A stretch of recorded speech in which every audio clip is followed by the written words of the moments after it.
அப்துல்லாஹ் இப்னு Mubarak அவர்கள் ஒருமுறை ஹஜ்ஜுக்காக புறப்பட்டுச் சென்று கொண்டிருந்தார். அவர் மகா அறிஞராகவும் பெரும் செல்வந்தராகவும் இருந்தார். அவர் தனது பயணத்தின் போது ஒரு பாழடைந்த இடத்தில் ஒரு பெண்மணி இறந்து போன ஒரு காகத்தை எடுத்துக்கொண்டு செல்வதை கண்டார்.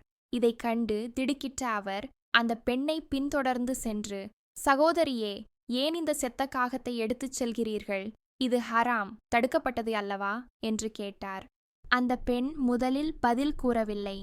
அவர் மீண்டும் கேட்டபோது அந்த பெண் கண்ணீருடன் சொன்னார், அல்லாஹ்வின் அடியானே, எங்களிடம் உண்பதற்கு எதுவுமே இல்லை. 3 நாட்களாக நானும் என் குழந்தைகளும் பட்டினியாக இருக்கிறோம். எங்களுக்கு வேறு வழியே இல்லாத நிலையில்தான் உயிர் வாழ்வதற்காக இதை செத்த பிராணியை உண்பது எங்களுக்கு ஹலால் ஆகிவிட்டது. இதை கேட்ட அப்துல்லாஹ் இப்னு முபாரக் அவர்கள் அப்படியே அதிர்ந்து நின்றார்.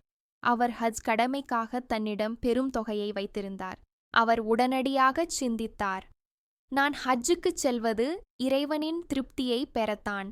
ஆனால் என் கண் முன்னே ஒரு ஏழை குடும்பம் பட்டினியால் சாகும்போது நான் மக்கா செல்வது சிறந்ததா அல்லது இவர்களுக்கு உதவுவது சிறந்ததா? மறுமை வெற்றியை நோக்கமாக கொண்ட அவர் தன் பயணத்தை தள்ளி வைத்தார். தன்னிடம் இருந்த ஹஜ் செலவுக்கான அனைத்து பணத்தையும் அந்த பெண்ணிடம் கொடுத்துவிட்டு தன் ஊருக்கே திரும்பிச் சென்றார். அந்த வருடம் அவர் ஹஜ் செய்யவில்லை.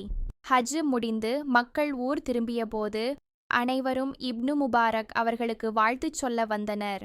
அவர்கள் சொன்னார்கள், நாங்கள் ஹஜ்ஜின் போது உங்களை அரஃபா மைதானத்திலும் மினாவிலும் பார்த்தோமே. அவருக்கு புரியவில்லை. அன்றிரவு அவர் ஒரு கனவு கண்டார். அதில் ஒரு குரல் ஒலித்தது, இப்னு முபாரக்கே, நீர் உமது பணத்தை அந்த ஏழை குடும்பத்திற்கு தர்மம் செய்ததற்காக அல்லாஹ் உமது ஹஜ்ஜை ஏற்றுக்கொண்டான். மேலும் உமது உருவத்தில் ஒரு மலக்கை வானவரை அனுப்பி உமக்காக ஹஜ்ஜை நிறைவேற்றச் செய்தான். இந்த சம்பவத்தின் மூலம் நாம் உணரும் 3 முக்கிய கருத்துக்கள். முதலாவது, தன் பணத்தை இழந்திருந்தாலும் அல்லாஹ் அவரை கைவிடாமல் ஒரு வானவரை அனுப்பி அவர் கடமையை நிறைவேற்றினான். இது நாம் அல்லாஹ்வின் மீது பூரண நம்பிக்கை வைக்கும் போது அல்லாஹ் நமக்கு தேவையான உதவிகளை செய்வான் என்பதற்கு சான்றாகும்.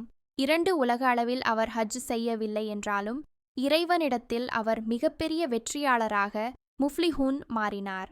3, நேர்வழியில் ஹிடாயா இருப்பவர்கள் சந்தர்ப்பம் வரும்போது சுயநலத்தை விட்டுவிட்டு இறைவனின் கட்டளைக்கு முன்னுரிமை கொடுப்பார்கள் என்பதற்கு இதுவே சிறந்த சான்று.